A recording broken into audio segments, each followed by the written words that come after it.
bikin motor. Gagal artian di sini adalah motor yang nggak laku ya di Indonesia, bukannya gagal produksi. Motor Yamaha yang gagal atau kurang laku di Indonesia diisi dari berbagai segmen, mulai dari matic, sport, hingga bebek. Di video ini kita akan membahas 5 motor Yamaha yang gagal di pasaran. Yang pertama ada Yamaha Sabre. Motor ini pertama kali diperkenalkan di Thailand pada bulan Desember 2015. Kemudian diperkenalkan di Indonesia pada bulan Januari 2016, lalu di Filipina dan Vietnam pada bulan Agustus 2016. Tampang Yamaha Sabre 150 sebenarnya cukup keren, yang mana motor ini udah tajam-tajam lekukan bodinya. Dengan lekukan bodi begitu, motor ini bisa dikatakan motor street fighter tulen. Kemudian untuk shock depannya juga udah pakai upside down ala-ala Moge. Ya kalau suaranya 4 silinder, ini motor kayaknya oke banget sih. Ditambah tampilan swing armnya udah ala-ala banana dengan menggunakan material aluminium. Selain itu, untuk lampunya juga sudah menggunakan LED di motor ini. Dan untuk dapur pacunya, motor ini didukung oleh mesin 150cc dengan forged piston dan diasil silinder yang dikawinkan dengan transmisi dan percepatan. Namun sayangnya, walaupun memiliki kelebihan desain dan mesin yang cukup bertenaga, tapi nasib motor ini akhirnya harus kandas di tahun 2019. Karena menurut Yamaha, motor ini tidak laku dan Yamaha lebih memfokuskan diri untuk mengembangkan Yamaha MT-15. Kemudian yang kedua ada Yamaha Bison FI. Sepeda motor ini pertama kali diluncurkan di Indonesia pada tanggal 21 sampai 22 September 2010 di Padang Savana Gunung Bromo, Jawa Timur. Saat itu, motor sport merupakan impian dan menjadi kebanggaan setiap orang yang memilikinya. Apalagi Yamaha Bison hadir pertama kali dengan membawa banyak kejutan, yang mana Yamaha Bison diperkenalkan dengan bentuk bodi besar dan gagah, desain gahar, dan kaki-kaki kekar. Pokoknya ini motor gambot banget. Dengan penampilannya yang begitu besar, ini tentu aja menjadikan motor Bison menjadi street fighter yang muskular. Ketika pertama kali diperkenalkan, sambutan konsumen pun luar biasa sehingga penjualnya laris manis dan klubnya bermunculan menjamur di seluruh Indonesia. Dan kalau udah banyak klubnya, berarti spare part dan aksesoris modifikasinya pun juga melimpah.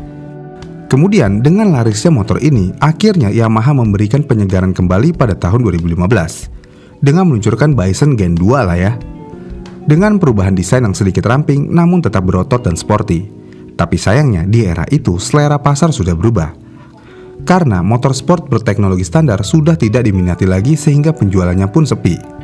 Benar-benar sepi dah untuk Bison ini. Ditambah motor ini kayaknya emang nggak dilirik sama sekali sama konsumen. Dan berdasarkan data Asosiasi Industri Sepeda Motor Indonesia atau AISI, penjualan Bison 150 FY ini terus menurun selama 2018. Dengan hasil yang buruk dan tidak sesuai harapan, akhirnya Yamaha Bison yang gagah ini harus disuntik mati di tahun 2020. Namun jasa Yamaha Bison ini masih bisa dirasakan sampai saat ini. Karena part-partnya yang gede-gede sangat cocok buat dijadiin modifikasi motor-motor cafe racer atau semacamnya. Jadi dengan adanya Yamaha Bison, anak-anak cafe racer seharusnya berterima kasih sama doi karena bisa mendapatkan part-part yang ala-ala motor gede dengan harga terjangkau. Mantap, men! Kemudian yang ketiga ada Yamaha Vixion R. Di awal kemunculannya, Yamaha Vixion generasi pertama dapat menggebrak pasar dengan sistem bahan bakar injeksi. Dengan inovasi yang ada, tidak butuh waktu yang lama, motor ini langsung menjadi raja di segmen Sport Naked 150. Mesin Vixion merupakan hasil pengembangan dari mesin Yamaha Jupiter MX, yaitu mesin SOHC dengan kapasitas ruang bakar yang lebih besar, yaitu 149,8 cc. Tidak hanya mesinnya, desain Yamaha Vixion juga menawarkan sebuah kebaruan di segmen Sport 150 cc, sekaligus memberikan sasis yang paling berbeda di segmennya, yaitu Delta Box. Kemudian karena motor ini sangat laku, akhirnya motor ini beberapa kali disegarkan baik minor maupun major facelift oleh Yamaha. Dan hebatnya, walaupun udah beberapa kali ada upgrade, tapi motor ini masih tetap laris di Indonesia. Namun sayangnya, motor ini memiliki pesaing yang sangat kuat, yaitu CB150 dari Honda. Dan motor ini mau nggak mau kembali disegarkan dengan perubahan yang sangat besar, terutama dari segi desain dengan menambah satu varian lagi, yaitu Yamaha Vixion R, yang memiliki mesin lebih powerful warisan dari R15. Namun sayangnya, perubahan yang dilakukan malah membuat motor ini semakin ditinggalkan konsumennya, karena desain terbaru dari Vixion ini dianggap aneh. Terlebih lagi, motor ini harganya dianggap sangat mahal. Jadi ya bisa dibilang ini adalah upgrade yang salah langkah. Tapi kalau nggak upgrade, ya makin abis dilindas sama CB150 sih. Ya serba salah, memang sudah ajalnya aja.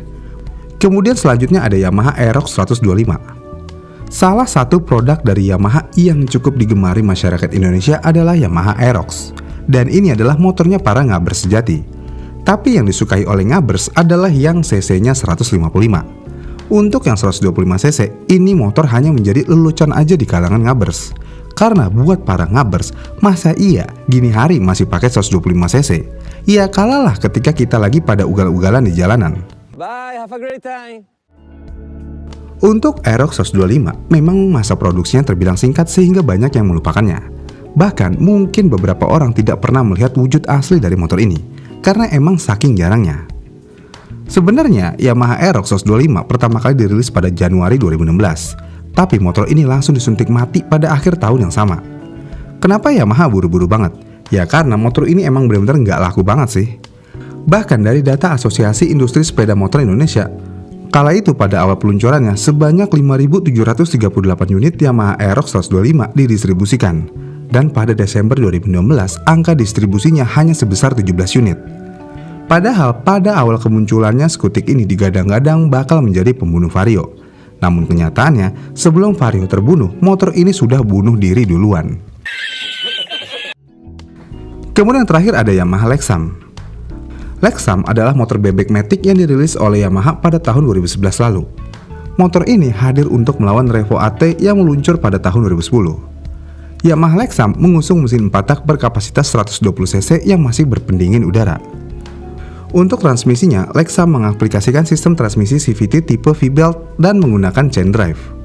Ide awalnya pihak Yamaha sangat optimis dengan kehadiran Lexam, yang mana Yamaha akan mampu bersaing dengan motor lain di kelasnya. Dan motor ini dijual dengan harga 16,5 juta rupiah pada saat itu. Cukup mahal sih untuk motor aneh kayak gini. Namun tidak perlu waktu lama untuk Yamaha menyadari kalau motor ini begitu aneh. Karena dengan hanya waktu 3 tahun aja, motor ini langsung disuntik mati.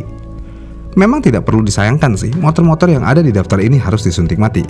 Karena memang seharusnya dari awal motor-motor tersebut tidak perlu diproduksi. Bagaimana nih menurut kalian? Komen di kolom komentar di bawah ya. Jika kalian suka dengan video ini, kalian bisa like dan subscribe channel ini. Dan sampai jumpa di FBM selanjutnya. Bye.